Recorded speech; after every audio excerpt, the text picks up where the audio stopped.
स्वागत आहे तुमचं सुनीता सिंपल कुकिंगमध्ये। आज आपण झटपट चविष्ट चटकदार अशी मिक्स डाळींची आमटी कशी बनवायची ते पाहणार आहोत।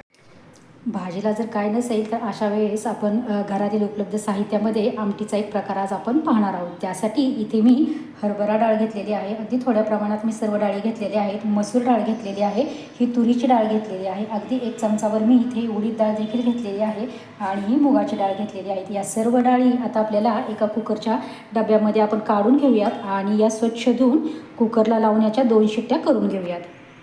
इथे डाळ स्वच्छ धुवून घेतलेली आहे आणि त्यामध्ये पाणी देखील घातलेलं आहे। आता यामध्ये आपण अगदी पाव चमचा हळद घातलेली घालून घेऊयात आणि अगदी थोडंसं मी इथे तेल घालणार आहे, अगदी अर्धी पळीपेक्षा पण मी इथे कमी तेल घेतलेलं आहे। आता आपण हे कुकरला लावूयात आणि याच्या कमीत कमी 2 शिट्ट्या हाय फ्लेमवरती आपण करून घ्यायच्या आहेत। इकडे आपला कुकर होत आहे तोपर्यंत आपण इथे पुढची तयारी केलेली आहे। इथे कांदे बारीक कट करून घेतलेले आहेत, टोमॅटो बारीक कट करून घेतलेला आहे, कोथिंबीर स्वच्छ धुवून बारीक कट करून घेतलेली आहे आणि हे कोथिंबीरचे देठ घेतलेले आहेत। प्रत्येक वेळेस मी कोथिंबीर नीट करताना या पद्धतीने असे कोवळे देठ वगैरे चांगले असतील तर ते काढून घेते, वाटण करताना अगदी उपयोगाला येतात त्यासाठी। इथे सुकं खोबरं घेतलेलं आहे, थोडंसं आलं घेतलेलं आहे, लसूण भरपूर असा घेतलेला आहे। आता आपण या खलबत्त्यामध्ये वाटण बनवणार आहोत। इकडे आपला कुकर देखील झालेला आहे। इथे मी शेंगादाणे अगोदर वाटलेले होते त्यामुळे हे शेंगादाण्याचं आहे। आता आपण यामध्ये हे सर्व घालून घेऊयात। शक्यतो खलबत्त्यामध्ये वगैरे असं वाटण वाटलं ना की आमटीची चव खूप छान लागते। आता हे वाटण आपलं व्यवस्थित व्हावं त्यासाठी अगदी मी सुरुवातीला इथे अगदी थोडंसं मी मीठ घालणार आहे, नंतर आपण पूर्ण मीठ घालणार आहोत। आता आपण ह्या खलबत्त्यामध्ये हे वाटण ओबड असं छानपैकी वाटून घेऊयात। हे या पद्धतीने व्यवस्थित वाटायचं आहे। यामध्ये तुम्ही थोडंसं जाडं मीठ घातलं तरी देखील चालेल। अगदी 1 मिनिटामध्ये पटकन असं खोबरं आपलं बारीक होतं, पाहू शकता इथे तुम्ही।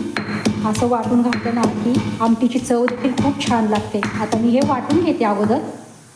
इथे आपले वाटण तयार झालेले आहे आणि इकडे कुकर देखील मी इथे थंड करायला ठेवलेला आहे आणि इकडे गॅसवरती कढईमध्ये मी तेल गरम करायला ठेवलेलं आहे। आता आपण त्यामध्ये मोहरी घालून घेऊयात,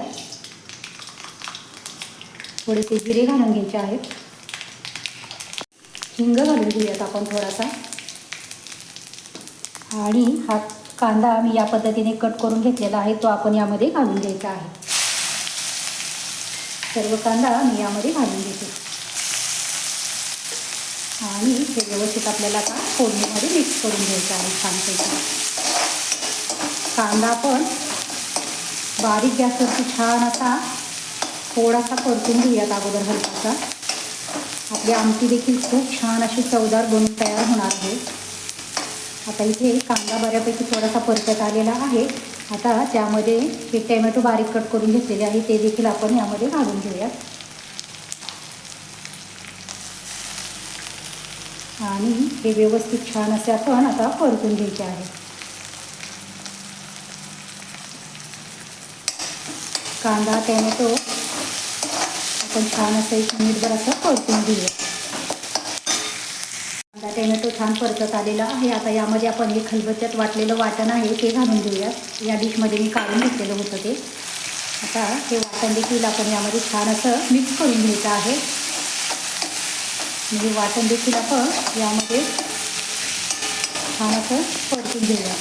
इकडे वाटण आपलं परतत आहे तोपर्यंत आपण इकडे मसाले पाहूयात। इथे मी लाल तिखट घेतलेला आहे, कांदा लसूण मसाला घेतलेला आहे, हा घरगुती काळा मसाला घेतलेला आहे, हळद थोडीशी घेतलेली आहे आणि धना पावडर घेतलेली आहे।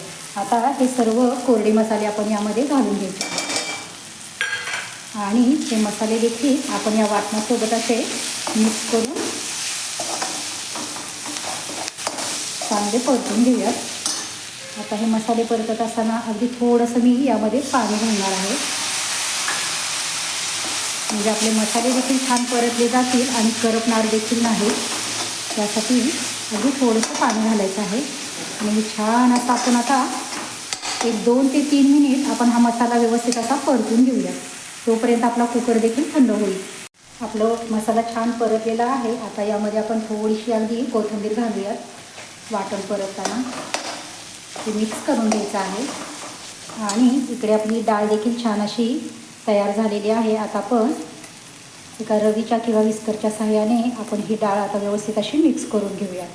छान आपली डाळ मऊसूत अशी शिजलेली आहे, पाहू शकता इथे तुम्ही. घरात भाजीला काय नसेल तर रोज काय काय बनवायचा हा प्रश्न रोजचाच असतो. तर कधी या पद्धतीची तुम्ही आमटी नक्की ट्राय करून बघा. आता हे व्यवस्थित मिक्स झालेलं आहे. आपण यामध्ये आता आवश्यकतेनुसार पाणी घालून घेऊयात. तुम्हाला कितपत आमटी बनवायची आहे त्यानुसार तुम्ही यामध्ये पाणी घालून घ्या. आता हे व्यवस्थित आपण मिक्स करून घेऊयात. आणि आता या मसाल्यामध्ये आपण ह्या परतलेल्या ही डाळ आपली घालून घ्यायची आहे. आणखीन थोडंसं मी यामध्ये शिल्लक राहिलेलं आहे पाणी घालून घेते. आता या डब्यातील देखील थोडंसं पाणी आहे, ते देखील मी यामध्ये घालून घेतलेलं आहे. आता हे व्यवस्थित आपण मिक्स करूयात.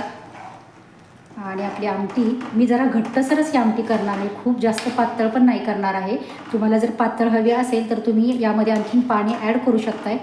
आता डाळी आपल्या व्यवस्थित शिजलेल्या आहेत, त्यामुळे फार वेळ आपल्याला शिजवण्याची गरज नाही. तुम्हाला हवं असेल तर यामध्ये थोडंसं चिंच किंवा गूळ वगैरे तुम्ही टाकू शकता, चिंच गूळ. पण माझ्याकडे चिंच गुळाची मी चटणी करून ठेवलेली आहे, ती मी एक उकळी आली ना की ती थोडीशी चटणी आपण घालूयात. इथे आपल्या आमटीला छान अशी उकळी आलेली आहे. आता यामध्ये आपण चवीपुरतं मीठ घालून घेऊयात. आपण वाटताना अगदी थोडंसं मीठ घातलं होतं. आता आपण व्यवस्थित असं पूर्ण आमटीचं व्यवस्थित मीठ घालून घेऊयात आणि हे व्यवस्थित मिक्स करून घ्यायचं आहे. पहा आपली आमटी किती छान अशी बनवून तयार झालेली आहे. तुम्हाला हवं असेल तर तुम्ही यामध्ये चिंचगूळ टाका, नाही तर नाही टाकलं तरी देखील चालेल. इथे मी चिंचगुळाची चटणी थोडीशी बनवून ठेवलेली होती. यूट्यूब चॅनलवरती आपल्या याची रेसिपी देखील मी अपलोड केलेली आहे. अगदी आपली आमटी चटपटीत लागावी यासाठी मी ही चिंचगुळाची चटणी थोडीशी टाकून घेतलेली आहे.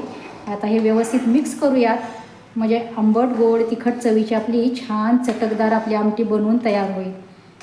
आता हे व्यवस्थित मिक्स झालेलं आहे. आपण एक 3 ते 4 मिनिट फक्त ही आमटी शिजवून घेऊयात आणि मग गॅस बंद करूयात. इथे आपली मिक्स डाळींची छान अशी चटपटीत चटकदार आमटी बनवून तयार झालेली आहे. सोबतच इथे भाकरी देखील गरमागरम बनवून घेतलेली आहे. भाकरीसोबत, चपातीसोबत किंवा भातासोबत देखील तुम्ही ही आमटी खाऊ शकता. खूप चटपटीत चटकदार आपली ही आमटी बनवून तयार झालेली आहे. रेसिपी अगदी साधी सोपी आहे आणि उपलब्ध साहित्यातच बनवलेली आहे, पण चवीला तर खूपच भन्नाट लागते बघा ही आमटी. एकदा नक्की ट्राय करून बघा. रेसिपी आवडली असेल तर नक्कीच व्हिडिओला लाईक करा, शेअर करा, कमेंट करा. चॅनलवरती अजूनही नवीन असाल तर नक्की चॅनलला सबस्क्राईब करा व शेजारील बेल आयकनही प्रेस करा. धन्यवाद.